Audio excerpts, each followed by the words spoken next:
Chaque jour, Charles et Carole vous présentent la leçon de l'école du sabbat.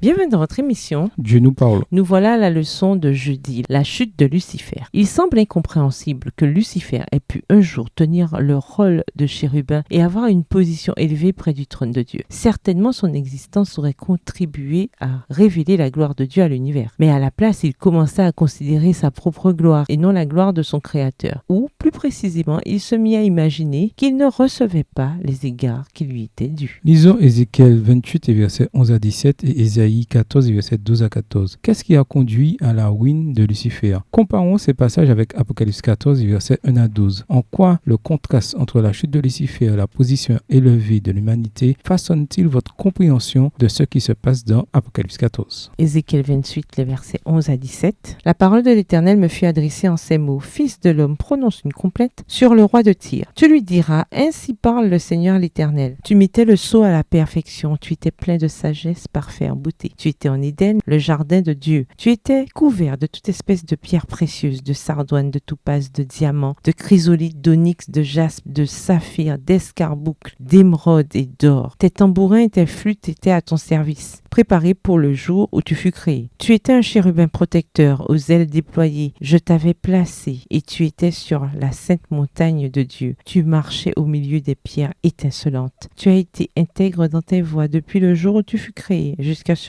où l'iniquité a été trouvée chez toi. Par la grandeur de ton commerce, tu as été rempli de violence et tu as péché. Je te précipite de la montagne de Dieu et je te fais disparaître, chérubin protecteur, du milieu des pierres étincelantes. Ton cœur s'est élevé à cause de ta beauté. Tu as corrompu ta sagesse par ton éclat. Je te jette par terre. Je te livre en spectacle au roi. Isaïe 14 et versets 12 à 14. Te voilà tombé du ciel, astre brillant, fils de l'aurore. Tu es abattu à terre, toi le vainqueur des nations. Tu disais en ton cœur, je monterai au ciel, j'élèverai mon trône au-dessus des étoiles de Dieu. Je m'assirai sur la montagne de l'assemblée, à l'extrémité du septentrion. Je monterai sur le sommet des nues, je serai semblable au Très-Haut. Apocalypse 14 et versets 1 à 12. Je regardai, et voici l'agneau se tenait sur la montagne de Sion, et avec lui 144 000 personnes qui avaient son nom et le nom de son Père écrit sur leur front. Et j'entendis du ciel une voix comme un bruit de grosses eaux, comme le bruit d'un grand tonnerre, et la voix que j'entendis était comme celle de joueurs de harpe jouant de leur harpe. Et ils chantent un cantique nouveau devant le trône et devant les 4 êtres vivants et les vieillards. Et personne ne pouvait apprendre le cantique si ce n'est les 144 000 qui avaient été rachetés de la terre. Ce sont ceux qui ne se sont pas souillés avec des femmes, car ils sont vierges. Ils suivent l'agneau partout où il va. Ils ont été rachetés d'entre les hommes, comme des prémices pour Dieu et pour l'agneau. Et dans leur bouche, il ne s'est point trouvé de mensonge, car ils sont irrépréhensibles. Verset 6. Je vis un autre ange qui volait par le milieu du ciel, ayant un évangile éternel pour l'annoncer aux habitants de la terre, à toute nation, à toute tribu, à toute langue et à tout peuple. Il disait d'une voix forte, craignez Dieu et donnez-lui gloire, car l'heure de son jugement est venue, et adorez celui qui a fait le ciel et la terre et la mer et les sources d'eau. Et un second ange suivit en disant, elle est tombée, Babylone la grande, qui a abreuvé toutes les nations du vin de la fureur de son impudicité. Et un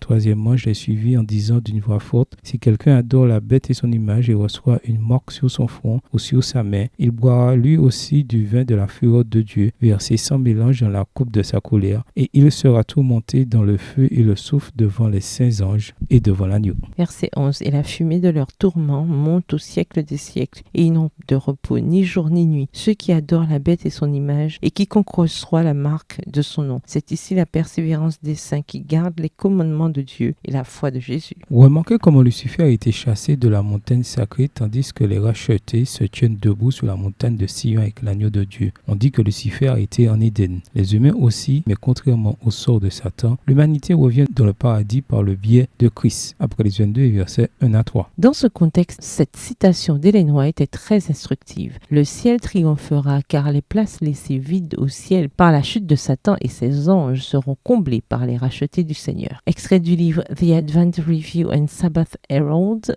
daté du 29 mai 1900, écrit par Ellen G. White. Et l'évangile est la seule raison de leur présence. En fait, le thème de l'évangile de la rédemption se trouve décrit explicitement dans la salle du trône dans Apocalypse 4 et 5. Par exemple, les anges s'écrient « Tu es digne de recevoir le livre et d'en ouvrir les sceaux, car tu as été immolé et tu as acheté pour Dieu par ton sang des gens de toute tribu, de toute langue, de tout peuple et de toute nation. » Apocalypse 5, verset 9. Quelle image de l'évangile? La mort de Jésus pour la rédemption de l'humanité. Remarquez également comment le vocabulaire reflète le message du premier ange dans lequel nous sommes appelés à prêcher l'évangile éternel pour l'annoncer aux habitants de la terre, à toute nation, à toute tribu, à toute langue et à tout peuple. Apocalypse 14, verset 6 dans la version second 21. Quelle représentation éloquente de la plénitude du sacrifice que Christ a consenti pour le monde. Il n'y a aucun humain dans toute l'histoire de la terre pour lequel Christ ne soit pas mort. Il suffit de le savoir et de choisir de l'accepter. Quel rôle avons-nous en tant qu'Église et en tant qu'individu pour faire connaître aux autres ce que Christ a fait pour eux? Au revoir. Et à demain si Dieu veut. Dieu nous parle. Chaque jour, Charles et Carole vous présentent la leçon de l'école du sabbat.